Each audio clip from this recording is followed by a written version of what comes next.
খালাতো ভাইয়ের বিয়েতে এসে অচেনা একটা ছেলের হাতে চর খেয়ে মান সম্মান খোয়াতে হবে ভাবিনি কখনো। চরটা খেয়ে মাথাটা কেমন ঝিমঝিম করছিল, তবুও নিজেকে স্বাভাবিক করে মাথাটা ধরে দাঁড়ালাম। তারপর ছেলেটি বলল, হাউ ডিয়ার ইউ, তোমার সাহস কি করে হয় আরফান চৌধুরী নীলকে চর মারার? রেগে লাল হয়ে চিৎকার করে বলল নীল। আর আমি ভয়ে এক কোণে জড়সড় হয়ে দাঁড়িয়ে আছি। সে আবারও হুঙ্কার দিয়ে বলল, এই মেয়ে, তোমার নাম কি? চুপ করে আছো কেন? সত্যি কথা বলতে তার এমন অপ্রত্যাশিত চর খাবো সেটা আমি কল্পনাও করতে পারিনি। খালাম্মা নাস্তার ট্রে হাতে ড্রয়িং রুমের দিকে যাচ্ছিলেন। নীলকে আমাকে এভাবে বকতে দেখে খালাম্মা এসে বলল, কিরে নীলা, কি হয়েছে? নীল তোকে বকছে কেন? আমি খালাম্মার কথার কি জবাব দিব, তাই কোনো উত্তর না দিয়ে সোজা ওখান থেকে চলে গেলাম। আমাকে চলে যেতে দেখে খালাম্মা নীলকে প্রশ্ন করল, নীলা কি তোমার সাথে কোনো দুর্ব্যবহার করেছে? আন্টি, মেয়েটাকে?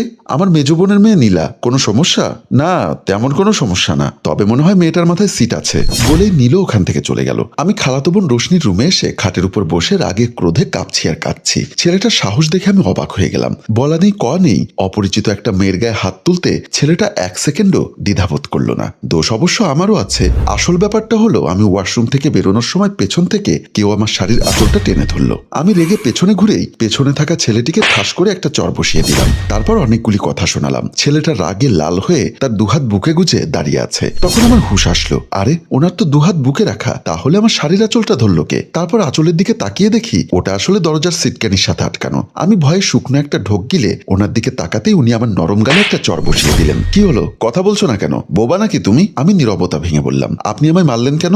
যখন দেখলেন আমি ভুলবশত কাজটা করে ফেলেছি, তখন আপনার উচিত ছিল আমার ভুলটা ভাঙিয়ে দেওয়া, কিন্তু আপনি সেটা না করে আমার গায়ে হাত তুললেন কেন? একে তো ভুল করেছো, তার উপর সরি না বলে মুখের উপর বড় বড় কথা বলছো।